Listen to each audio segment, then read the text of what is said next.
एक गांव में कई दिनों से कुछ अजीब सा हो रहा था। गांव में रोज किसी न किसी गांव वाले की लाश मिल रही थी। गांव वाले इस बात से बहुत दुखी थे। लगता है भैया अब ई गांव को छोड़ना पड़ेगा। कौनों की बुरी नजर लग गई है। रोज कोई ना कोई मरे ही जा रहा है। क्या बात करते हो? भला अपने गांव में और अपने घर में भी कौनो डरत है? अरे कुछो नहीं होगा। फिर जब गांव हमारा है तो रास्ता भी हम ही लोगों को निकालना पड़ेगा ना। तभी वहाँ न जाने कहाँ से एक साधु बाबा आ जाते हैं। क्यों दुखी हो बच्चा, क्या हुआ? फिर गांव वाले मिलकर साधु बाबा को गांव में हो रही घटनाओं के बारे में बताते हैं, जिसे सुनकर साधु बाबा आंखें बंद कर लेते हैं और बोलते हैं, तुम्हारी समस्याओं की जड़ ये दुष्ट है। रुको, मैं अभी पकड़ता हूँ इसे। लेकिन सब गांव वाले मुझसे थोड़ा दूर हट जाएं। साधु बाबा के ऐसा कहते ही गांव वाले दूर हट जाते हैं और साधु बाबा जमीन पर बैठकर मंत्र पढ़ने लगते हैं। चारों तरफ धुआं ही धुआं फैल जाता है और जब धुआं वहां से हटता है तब गांव वालों के सामने एक बहुत ही भयानक चुड़ैल बंधी हुई वहां खड़ी होती है। ये दुष्ट चुड़ैल तुम लोगों की परेशानियों का कारण है। ये ही गांव वालों को मार रही थी। तो क्या करूं, मैं मर जाऊं? मैं कुछ खाऊं नहीं, मुझे भूख लगी थी इसलिए इन गांव वालों को खा जाती थी। मारा भाइयों, ऐसा छोड़ा मत, मारो। अरे मर गई रे, छोड़ दो दुष्टों, मत मारो मुझे। भाइयों, मैं तो कहता हूँ क्यों ना इस चुड़ैल को जला दे। अरे गांव वालों, क्या तुम्हारा दिमाग खराब हो गया है क्या? इसे जिंदा मत जलाओ, नहीं तो गांव खतरे में आ जाएगा। क्या बात कर रहे हो बाबा? भला इस चुड़ैल के मरने से गांव खतरे में आ जाएगा? बाबा, खतरा आएगा नहीं बल्कि चला जाएगा। ऐसा कहकर पुत्तन गांव वाले चुड़ैल को आग लगा देते हैं। तब तक चुड़ैल को भी होश आ गया होता है। ओह दुष्टों, तुम लोगों ने मुझे जला दिया। लेकिन मैं मरूंगी नहीं, मैं फिर आऊंगी और तुम सब लोगों को कच्चा खा जाऊंगी, किसी को भी नहीं छोड़ूंगी। ऐसा कहकर चुड़ैल जल जाती है और वहाँ से गायब हो जाती है। ये तुम लोगों ने ठीक नहीं किया। तुम्हें इस चुड़ैल को ऐसे जलाना नहीं चाहिए था। तुम लोगों ने ये ठीक नहीं किया, ठीक नहीं किया। और ऐसा बोलते बोलते साधु वहाँ से चले जाते हैं। कुछ दिनों बाद गांव में बारिश का मौसम आ जाता है। तभी काले काले बादल आ जाते हैं और चारों तरफ अंधेरा सा छा जाता है। अरे अभी तो धूप थी, ये इतने बादल कहाँ से आ गए एकदम से? तभी एकदम से बहुत जोर से बिजली कड़कती है और आंधी आ जाती है। जोरों से बारिश होने लगती है। सारे गांव वाले डर जाते हैं। थोड़ी देर बाद जब सब शांत होता है तो वहाँ से कई बच्चे गायब होते हैं। गांव में बच्चों के माँ बाप रोने लगते हैं। अरे कहाँ गया रे हमरा लाल, हमरा कल्लू कहाँ गायब हो गया? अरे कोई तो ढूंढो। अरे भैया, हमारा पंकु भी गायब हो गया है रे। अरे गांव वालों, कहाँ गया? अरे कोई तो बचाओ। अरे भाइयों, घबराओ मत, बारिश में डर के मारे यहीं कहीं छिप गए होंगे, आ जाएंगे। चिंता मत करो, अभी हम सब लोग मिलकर उन्हें ढूंढ लेंगे। हाँ। फिर गांव वाले बच्चों को ढूंढने निकल पड़ते हैं, लेकिन बच्चे उन्हें कहीं नहीं मिलते। थक हार कर सारे गांव वाले अपने अपने घर चले जाते हैं। कुछ दिनों बाद एक दिन पुत्तन और छगन अपने घर के बाहर बैठे बातें कर रहे होते हैं। पुत्तन भैया, ये बच्चे ना जाने कहाँ गए। अरे अगर मर भी गए हैं तो उनकी लाश तो मिले, कुछ समझ नहीं आ रहा। वही तो भैया, लेकिन क्या कर सकते हैं, कुछ पता तो चले। तभी चंदू नाम का गांव वाला भागते हुए वहाँ से निकलता है। वो चिल्ला रहा होता है, बचाओ बचाओ, भूतिया बादल, अरे भूतिया बादल, बचाओ बचाओ। पुत्तन और छगन चंदू को रोकते हैं और पूछते हैं, अरे चंदू भैया, घबराओ मत और बोलो क्या हुआ? भैया, मैंने अभी एक बादलों वाला भूत देखा, वो मेरे दोस्त हरिया को खा गया। क्या बकवास कर रहे हो चंदू? जरा सही से बताओ क्या हुआ। मैं बकवास नहीं कर रहा हूँ भैया।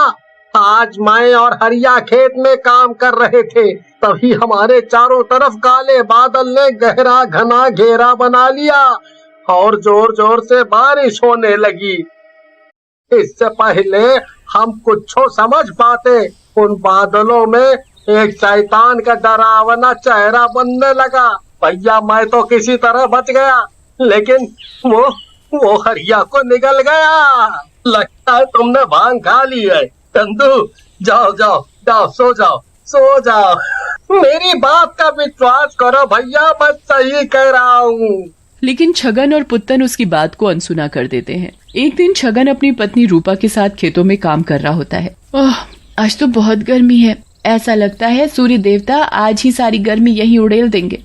हाँ रूपा, आज तो सचमुच बहुत गर्मी है। बारिश के दिनों में भी इतनी गर्मी, पता नहीं क्या होगा। चलो पेड़ के नीचे कुछ देर बैठ के आराम कर लेते हैं। फिर रूपा और छगन पेड़ के नीचे बैठ जाते हैं, लेकिन तभी वहाँ काले काले बादल आने लगते हैं और चारों तरफ गहरा अंधेरा छाने लगता है। अरे ये क्या हुआ? अभी तो इतनी धूप थी, एकदम से बारिश का मौसम कैसे हो गया? छगन दूर देखता है, उसे वहाँ धूप दिखाई पड़ती है। उसी समय उसे चंदू की बात याद आ जाती है। वो रूपा से बोलता है, रूपा वो देखो, थोड़ी दूर पर कितनी धूप है। तुम चुपचाप यहाँ से चलो, मुझे कुछ गड़बड़ लगती है। वो दोनों वहाँ से जाने लगते हैं, लेकिन वो काला बादल उन दोनों को घेर लेता है और उसमें एक भयानक चुड़ैल का चेहरा बनने लगता है। छगन उस चुड़ैल के चेहरे को पहचान जाता है और बोलता है, भागो रूपा, ये तो वही चुड़ैल है जिसे गांव वालों ने मार डाला था। भागो नहीं तो ये हम दोनों को मार डालेगी। लेकिन वो बादल रूपा को ढक लेता है। रूपा डर के मारे चिल्लाती है, बचाओ छगन मुझे, ये बादल ने मुझे पकड़ लिया, मुझे बचाओ। लेकिन छगन कुछ करता इससे पहले वो बादल रूपा को लेकर वहाँ से गायब हो जाते हैं। उधर छगन का चिल्लाना सुनकर गांव वाले भी आ जाते हैं। तभी एक गांव वाला बोलता है, क्या हुआ छगन भैया, क्यों चिल्ला रहे थे, क्या हुआ? भैया पुत्तन, वो चुड़ैल ले गई मेरी रूपा को। मैंने आज उस बादल को देख लिया, वो कोई और नहीं, चुड़ैल ही है जिसे हम लोगों ने मारा था। चंदू सही कह रहा था भैया, चंदू सही कह रहा था। अरे दादा रे दादा, तब तो हम लोगों से बहुत भारी गलती हो गई। अब क्या करें, कुछ समझ नहीं आ रहा। ये चुड़ैल तो लगता है हम गांव वालों से बदला ले रही है। भैया क्यों ना हम उन्हीं साधु बाबा से मदद ले जिन्होंने पहले हमारी मदद की है। मैंने कुछ दिनों पहले पड़ोस के गांव में उन्हें देखा था। फिर गांव वाले मिलकर साधु बाबा के पास जाते हैं। साधु बाबा उन सब गांव वालों को देखकर गुस्से में आ जाते हैं और बोलते हैं, गांव वालों, मैंने उस दिन भी रोका था कि उस चुड़ैल को मत मारो, लेकिन तुम लोगों ने मेरी बात नहीं मानी। उसी का नतीजा है ये। वो चुड़ैल अब और भी शक्तिशाली होकर वापस आई है। अब वो किसी के रोके नहीं रुकेगी।